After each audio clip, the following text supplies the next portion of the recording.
बिहारी लाल के दोहे खंड 3 के लिए इसलिए ताकि अलंकारों पर जो चर्चा हो उन्हें आप समझ सकें।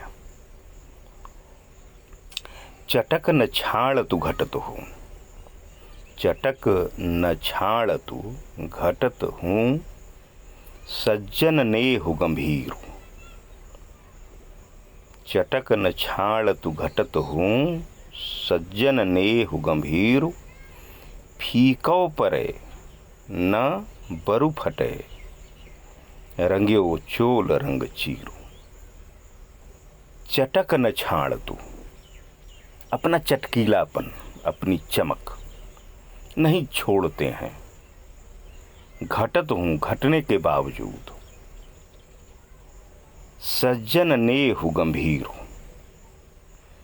सज्जनों का जो स्नेह है वह गंभीर होता है।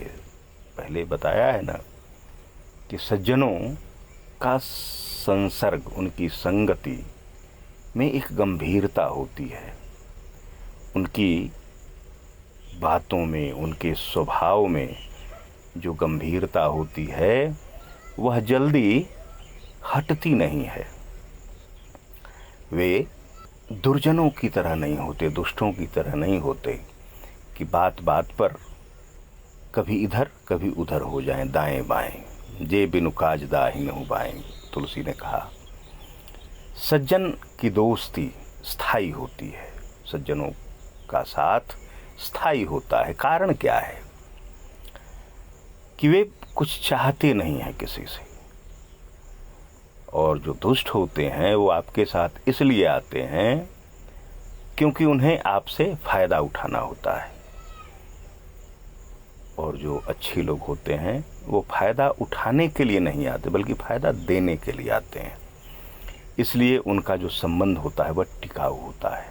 और एक व्यावहारिक बात, यहाँ तो स्नेह की बात है, दुश्मनी भी उनकी टिकाऊ होती है, क्योंकि एक बार जो वे पहचान जाते हैं तो फिर जल्दी उधर फटकते नहीं है। खैर, यहाँ वह बात नहीं हो रही है। बिहारी लाल सज्जनों के, अच्छे लोगों के स्नेह की बात कर रहे हैं। उनके व्यक्तित्व में धीरता और गंभीरता होती है, इसलिए उनका स्नेह, उनका प्रेम भी बड़ा गंभीर होता है। वह टिकाऊ होता है, जल्दी हटता नहीं है। फीको परे न बरु फटे, रंग्यो चोल रंग चीरू। फीका पड़ जाता है, बरु यानी बल्कि फट जाए। कपड़ा जो है, कपड़े की बात कर रहे हैं। रंग्यो चोल रंग चीरू, चीर मने कपड़ा, चोल रंग कोई रंग हुआ करता था जिससे कपड़े पक्का रंग समझ लो। चोल रंग का मतलब है पक्के रंग में रंगा हुआ कपड़ा। फट जाता है पर उसका रंग उतरता नहीं है, फीका नहीं पड़ता है। पहले क्या कहा कि सज्जनों का, अच्छे लोगों का स्नेह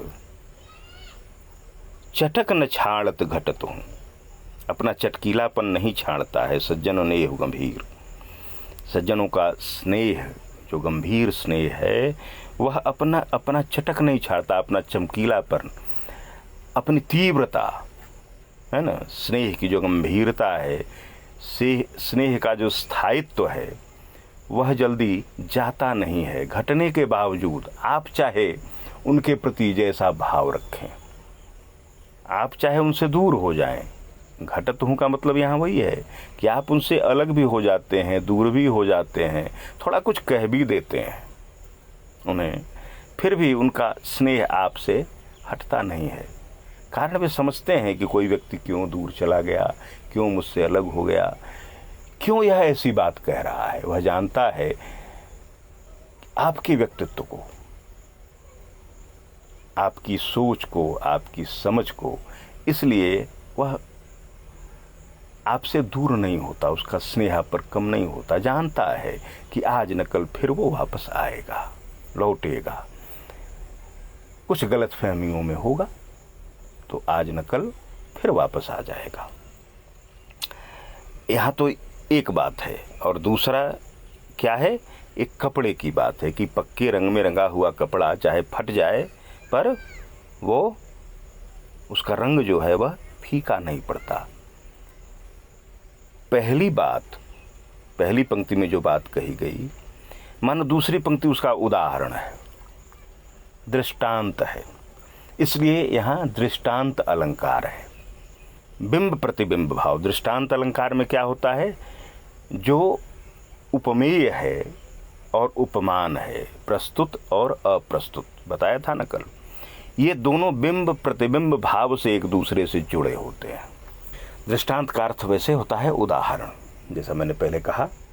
अब कोई बात कह दी और उसकी सच्चाई को बताने के लिए, सिद्ध करने के लिए, साबित करने के लिए एक उदाहरण रख दिया। अब जैसे अगर कहो कि वह लड़का बड़ा अच्छा है और बाद में कहो कि अच्छे खानदान का है, खूब पढ़ा लिखा है, तो जैसे खूब पढ़ा लिखा व्यक्ति अच्छा होता है इसीलिए अच्छा है, यह उदाहरण हो गया। पढ़े लिखे व्यक्ति जो हैं वो भले होते हैं। पहले कहो कि वह लड़का बड़ा भला है, फिर कहो कि पढ़े लिखे लोग भले होते हैं, तो ये उदाहरण हो गया, यह दृष्टांत है।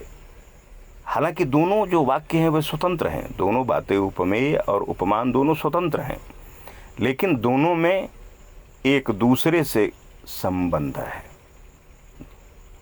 पहली पंक्ति जो है उसकी परिपूर्ति करता है दूसरा जो लाइन है, दूसरा जो वाक्य है। दृष्टांत में कोई ऐसा शब्द नहीं होता है जो बतावे कि यहाँ इनका उदाहरण दिया गया है, बल्कि जिसको वाचक शब्द कहते हैं ना उपमा में, वैसा कुछ नहीं होता है, बल्कि वह बात स्वतः समझ में आ जाती है। इसीलिए इसको कहते हैं कि वह व्यंग्य है। व्यंग्य वो मजाक और हास्य मत समझना, व्यंग्य यानी जो बात स्वतः उससे निकल के आ जाए, वह व्यंग्य है। जब हम लोग शब्द शक्ति पढ़ेंगे तो अभिधा, लक्षणा और व्यंजना यानी व्यंग्य को समझेंगे कि बात, जैसे अब देखो व्यंग्य, व्यंजना जो होती है, व्यंग्य जो होता है, अब अगर शाम हो गई और सास कहती है कि सांझ हो गई, तो बहू समझ जाती है कि अब संझौ दिखाने का टाइम हो गया, दीपक जलाना होगा। उसने यह नहीं कहा कि दीपक जलाना होगा, संझौ दिखाना है ना, सांझ की दिया बाती दिखानी है। केवल सास ने यह कहा कि अब शाम हो गई। बहू थोड़ी देर में उठती है और जाके दीपक जलाती है और तुलसी जी को और घर में चारों तरफ दिखा देती है। तो ये व्यंग्य हुआ, कहा गया कुछ और समझा गया कुछ। वैसे ही यहाँ भी जो है दृष्टांत जो है वह व्यंग्य होता है, बात अपने आप समझ में आ जाती है। अब जैसे कहा गया कि सज्जनों का स्नेह जो है गंभीर होता है, चाहे जो हो जाए वह जल्दी फीका नहीं पड़ता, घटता भी है तो वह अपनी चटक नहीं छोड़ता। घटने का मतलब यहाँ नहीं है कि स्नेह जो है, अब जैसे हो सकता है कि आप कोई व्यक्ति दूर चला गया, संबंध नहीं है, तो स्नेह जो है वह मंद पड़ गया, लेकिन जैसे ही उस व्यक्ति से मिलना होगा वह स्नेह पुनः पूर्ववत जाहिर हो जाएगा। और यह बात है पहली बात। और दूसरी बात कि जो पक्के रंग में रंगा हुआ कपड़ा है वह फट जाने पर भी फीका नहीं पड़ता है। दोनों बातें अलग अलग कह दी गई, लेकिन पहली बात के लिए यह उदाहरण है, दृष्टांत है, इसलिए यहाँ दृष्टांत अलंकार है। ठीक है, अगला दोहा हम लोग देखें। कनक कनक तें 100 गुनी, यह दोहा बहुत बार सुना होगा। कनक कनक तें 100 गुनी, मादकता अधिकाई, उहीं खाए बौराई नर, इहीं पाए बौराई। कनक और कनक, कनक कनक तें 100 गुनी, मादकता अधिकाई, मादकता यानी नशा। एक कनक का मतलब है सोना और एक कनक का मतलब है धतूरा। कनक कनक तें 100 गुनी, धतूरे से 100 गुनी मादकता, उससे 100 गुना नशा है सोने में। उहीं खाए बौराई नर, यहीं पाए बौराई। धतूरे को तो खा करके आदमी बौराता है, नशे में उन्मत्त हो जाता है, पागलों की तरह घूमता फिरता है। मैंने देखा है ऐसे लोगों को। कुछ लोगों को गलती से खिला दिया गया और रात भर वे पागलों की तरह घूमते रहे। सुबह उनका इलाज कराना पड़ा। खैर, तो धतूरे को तो खा करके आदमी बौराता है, नशे में उन्मत्त हो जाता है, लेकिन सोने को पा के आदमी उन्मत्त हो जाता है, नशे में आ जाता है। सोना यानी धन या संपत्ति। संपत्ति जो है आदमी को बौरा देती है, होश नहीं रहता, कुछ का कुछ करना शुरू कर देता है, उछल कूद मचाना शुरू कर देता है। संपत्ति का नशा, कनक यानी सोने का नशा कहीं ज़्यादा बड़ा है। यह आम तौर पर समाज में देखा जाता है। इसी को तो बिहारी लाल ने अपने इस दोहे में रखा है। अब यहाँ जो है अलंकार देखो, कनक और कनक दोनों एक ही शब्द हैं। अब इसमें एक ही शब्द में दो अर्थ हैं। यह यमक का उदाहरण है, यमक अलंकार। यमक अलंकार में होता क्या है कि एक ही जो व्यंजन समूह है, स्वर व्यंजन समूह, दो बार आता है और दोनों में अर्थ अलग अलग होते हैं या एक निरर्थक भी हो सकता है। यमक की परिभाषा इस तरह से दी जाती है, सत्यर्थे पृथगर्थाया स्वर व्यंजन संहते क्रमेण तेनैवावृत्तिः यमकम विनिगद्यते। अगर लिखना चाहो तो लिख लो, सत्यर्थे पृथगर्थाया, सत्यर्थे पृथगर्थाया स्वर व्यंजन संहतेः, स्वर व्यंजन संहतेः क्रमेण तेनैवावृत्तिः यमकम विनिगद्यते। सत्यर्थे यानी निरर्थक, पृथक अर्थाया, पृथक अर्थाया, पृथक यानी अलग, अलग अर्थ वाले। सत्यर्थे यानी निरर्थक भी हो सकते हैं शब्द। स्वर व्यंजन संहते, स्वर और व्यंजन का समुदाय, संहते, संहते कहते हैं संहिता यानी जमा होना, संग्रह, समुदाय। स्वर व्यंजन का वह समुदाय है ना, जो कोई एक निरर्थक भी हो सकता है और दोनों में से कोई एक, दोनों ही सार्थक हो सकते हैं, अलग अलग अर्थ हो सकते हैं। आगे देखो स्पष्ट होगा। क्रमेण तेनैवावृत्ति है, क्रम से उनकी आवृत्ति, तेनैः आवृत्ति, क्रमेण क्रम से। अब जैसे कनक आया और उसके बाद फिर कनक आया, यही स्वर व्यंजन समुदाय पूरा वही होना चाहिए ज्यों का त्यों। जैसे उसमें 6 का अनुप्रास में था ना कि क्रम से भी आवृत्ति वह होनी चाहिए। यमकम विनिगद्यते, यमक माना जाता है। क्रम से जिस स्वर व्यंजन समुदाय की अगर आवृत्ति हो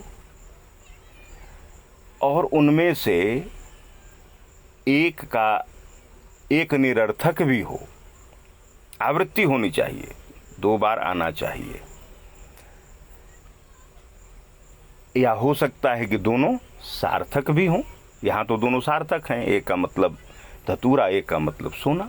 कभी कभी ऐसा भी हो सकता है कि निरर्थक हो एक शब्द, लेकिन 2 बार आवे और एक ही स्वर व्यंजन समुदाय। याद करो, और सब अलंकारों में हमने जो शब्दालंकार देखे थे, ये भी शब्दालंकार ही है, शब्द पर ही आश्रित है।